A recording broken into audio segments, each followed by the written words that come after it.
क्या हुआ? एकच मिनिट. परी, माही, नेक टाइम. कैसे हो आप? चलो देखते हैं. नेक, अभी तो तुमने रक्षाबंधन पे लूटा था मुझे, फिर से लूटोगे? आज आपकी बहन का जन्मदिन है. अगर आप अब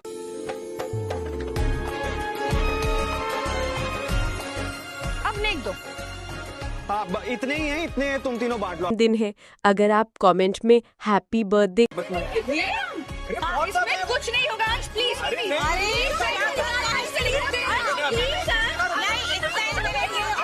कहेंगे तो मुझे बहुत खुशी होगी. बस अब चलो, जो है उसमें खुश रहो. रोजाना सबसे पहले अनुपमा सीरियल देखने के लिए हमारे चैनल को सब्सक्राइब करें.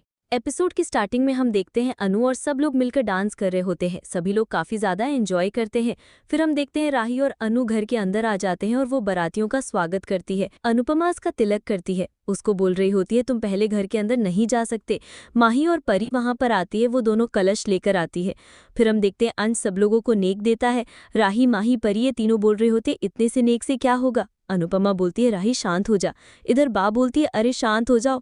प्रेम अंश के पास आता है और उसको थैंक यू बोल रहा होता है. वो बोलता है मैं तुम्हारा दिल से यहाँ पर स्वागत करता हूँ. प्रेम बोलता है मैं तो चाहता हूँ कि हर बहन को तुम्हारे जैसा पति मिले. मेरी बहन तुम्हारी वजह से इतनी खुश है. अंश बोलता है प्रेम मैं तुमसे वादा करता हूँ मैं प्रार्थना को और उस बच्चे को बहुत ज्यादा खुश रखूंगा. अनु बोलती है दुल्हन के भाई हम आपको बता दें कि प्रार्थना को इस घर में बहुत प्यार मिलेगा. बा बोलती हैं हम प्रार्थना को बहू नहीं बेटी बनाकर रखेंगे. मनोहर जी बोलते हैं इस टाइम पर तो सब लोग हमेशा दहेज के लिए लड़ते रहते हैं, लेकिन ये शादी बड़ी अद्भुत है. ये शादी सिर्फ दो प्यार करने वालों की वजह से हो रही है. अनु अंश की आरती करती है. फिर हम देखते हैं अनु और राही दोनों नाक खींचने की रस्म भी कर लेते हैं. सब लोग अंदर जा रहे होते हैं. मनोहर जी बोलते हैं हमारी यहाँ पर तो बारात ऐसे अंदर नहीं जाती. सब लोग गाना बजाने के बाद ही अंदर जाते हैं. सभी लोग अंदर की तरफ चले जाते हैं. अनुपमा बाहर ही होती है. वो देख रही होती है कि कहीं कोई आया है क्या. अनुपमा सोच रही होती है कि प्रार्थना ने अपने पापा के पास अपनी फोटो भेज दी है, लेकिन मैं बस यही चाहती हूँ कि प्रार्थना के पिता थोड़ी देर के लिए यहाँ आ जाए और प्रार्थना को अपना आशीर्वाद दे दे. सभी लोग घर के अंदर आ जाते हैं. अंश बोलता है मेरी दुल्हन कहाँ पर है. राही बोलती है अभी थोड़ी देर हुई है और तुम प्रार्थना को मिस कर रहे हो. इधर बा अनुपमा को बोलती है अनुपमा तुम जाकर प्रार्थना को ले आओ. अनुपमा बोलती है सारा काम मैं ही क्यों करूं. मैं प्रार्थना को क्यों लेकर आऊंगी. प्रार्थना को उसके मायके वाले लेकर आएंगे. अनुपमा सबको बताती है कि मुझे प्रार्थना ने बताया था पिछली बार जब उसकी शादी हुई थी ना तो ये सब लोग खुश नहीं थे. शायद आप लोगों को अंदेशा हो गया था कि ये शादी ठीक नहीं हो रही, लेकिन इस बार प्रार्थना बहुत खुश है. अनु बोलती है अब आप लोग ही जाओ और प्रार्थना को लेकर आओ. राही बोलती है प्रेम मुझे भी लगता है कि प्रार्थना को तुम लोगों को ही लाना चाहिए.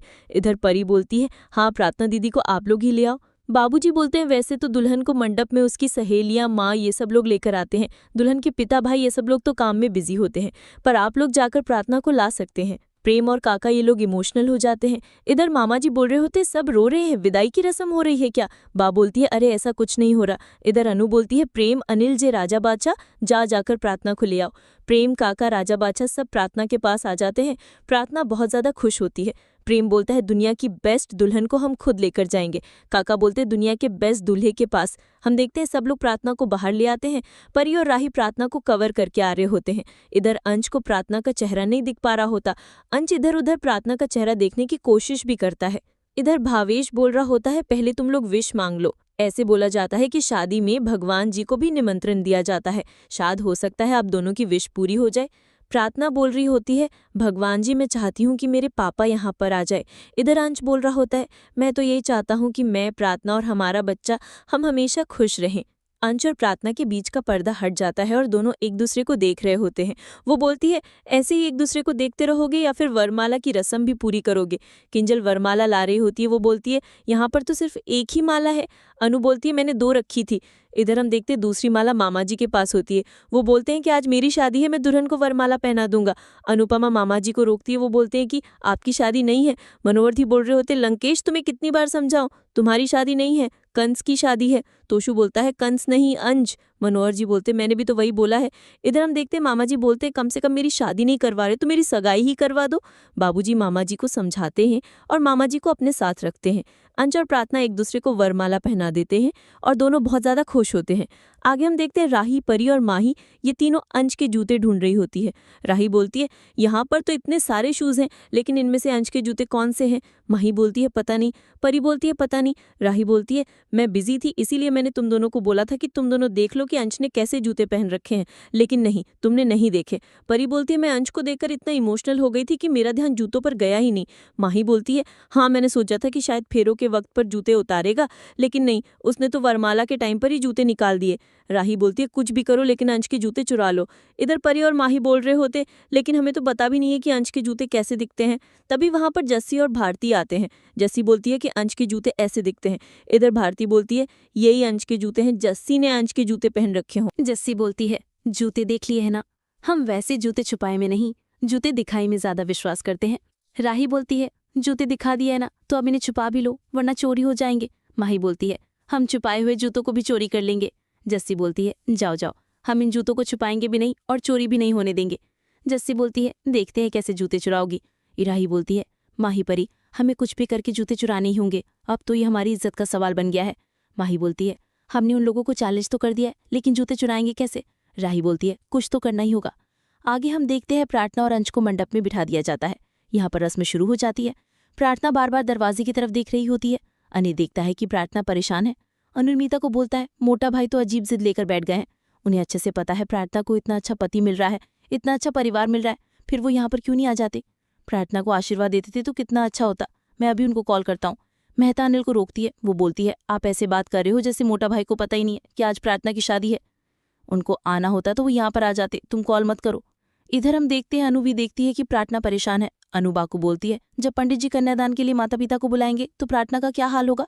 बा बोलती है पर आगे आदि में से कोई एक भी आ जाता तो भी अच्छा होता। अनु बोलती है मुझे लगता है कोई भी पिता अपने आप को अपनी बेटी की शादी में आने से नहीं रोक पाएगा। मुझे लगता है कि शायद पराग जी यहाँ आ जाएंगे। बा बोलती है उस घर में वसुंधरा उठारी की चलती है और उसी की वजह से पराग जी यहाँ नहीं आ पाए। आगे हम पराग को देखते हैं। पराग अपने सामने अपने आप को ही देखता है। बोल रहा होता है पराग कोठारी किसी की शर्ट को नहीं मानता, मुझे वो प्रपोजल पसंद नहीं आया है तो डील कैंसिल मतलब कैंसिल। पराग को बार बार प्रार्थना की बचपन की यादें याद आती हैं। पराग देख रहा होता है कि वो प्रार्थना और किया तीनों एक साथ कितने खुश थे। पराग जब देखता है कि उसके सामने तो प्रार्थना है ही नहीं तो वो थोड़ा सा अपसेट हो जाता है। पराग प्रार्थना की पिक्चर देख रहा होता है और वो अपसेट हो जाता है। आगे हम देखते हैं मधुपर्क की रस्म शुरू हो जाती है। पंडित जी बोलते हैं मधुपर्क के लिए यहाँ पर आ जाइए। बा बोलती है 1 मिनट रुकिए पंडित जी। बा अनिल को बोलती है अनिल जी आप अपनी माताजी को कॉल लगाइए ना। अनिल बोलता है लेकिन क्यों। बा बोलती है आप बस कॉल लगाइए, उन्हें ये रस्म बहुत पसंद है ना तो मुझे उन्हें ये रस्म दिखानी है। अनिल मोटी बा को वीडियो कॉल करता है। मोटी बा बोलती है क्या हुआ, कॉल क्यों किया है। बा बोल रही होती है कॉल किया नहीं, मैंने जानबूझ के करवाया है। आपको मधुपर्क की रस्म बहुत पसंद है ना। आपको मधुपर्क की रस्म करनी पसंद नहीं है लेकिन करवानी बहुत पसंद है, इसीलिए तो आप लोग बड़े लोग यहाँ पर नहीं आए। आप ही देख लीजिए, अब आप लोग बड़े लोग यहाँ पर नहीं आए तो ये रस्म आपके पोते को करनी पड़ रही है। बा बोलती है चलो रस्म को शुरू कर दो। इधर हम देखते हैं अंश बोलता है नहीं आप सब मेरे से बड़े हो, मैं आप लोगों से अपने पैर नहीं धुलवाऊंगा। अंश बोलता है नहीं प्रेम, तुम मुझसे बड़े हो, मैं तुमसे अपने पैर नहीं धुलवाऊंगा। इधर मोटी बा बोल रही होती है ना तो मुझे इस शादी से मतलब है और ना ही किसी रस्म से मतलब है। बा बोलती है ऐसे कैसे मतलब नहीं है, जब आप लोग हमसे ये रस्म करवाती थी तब तो आपको बड़ा मतलब होता था। वो बोलती है आपने फोन क्यों किया। बा बोलती है मैंने तो हिसाब बराबर करने के लिए फोन किया है। इधर अनु बोलती है बात को क्यों बढ़ा रही है। बाबूजी भी बोलते हैं लीला तुम क्यों तमाशा बना रही हो। बा बोलती है बात को मैं नहीं बढ़ाती, बात को तो हमेशा वसुंधरा जी बढ़ाती है। बा बोलती है क्यों, ये जब हमेशा लड़के वाले होते थे ना। बा बोलती है क्यों, ये जब हमेशा लड़के वाले होते थे ना तो ये हमेशा रीति रिवाज को कितना देखते थे, अब अगर हम लोग लड़के वाले हैं तो हम भी तो रीति रिवाज देखेंगे ना। बा बोलती है मधुपर्क की रस्म तो होकर रहेगी चाहे कुछ भी हो जाए। इधर किंजल बोलती है अगर अंश खुद पैर धुलने से मना कर रहा है तो आप ऐसा क्यों बोल रही हैं, आप मेरे से बड़े हैं, मैं आप लोगों से पैर नहीं धुलवाऊंगा। तभी राजा बोलता है नहीं मैं आपसे छोटा हूँ, मैं पैर धुल देता हूँ, मैं इस रस्म को कर दूंगा। बा बोलती है हाँ कोई बात नहीं, तुम इस रस्म को निभा दो। राजा मधुपर्क की रस्म कर रहा होता है। इधर मोटीबा सब वीडियो कॉल पर देख रही होती है तो मोटीबा को बिल्कुल अच्छा नहीं लगता। राजा तो बहुत खुश होता है और सभी लोग बहुत खुश होते हैं, शादी को एंजॉय करते हैं। गाइज डेली अपडेट के लिए आप हमारे चैनल को सब्सक्राइब करें और वीडियो को भी लाइक कर दें।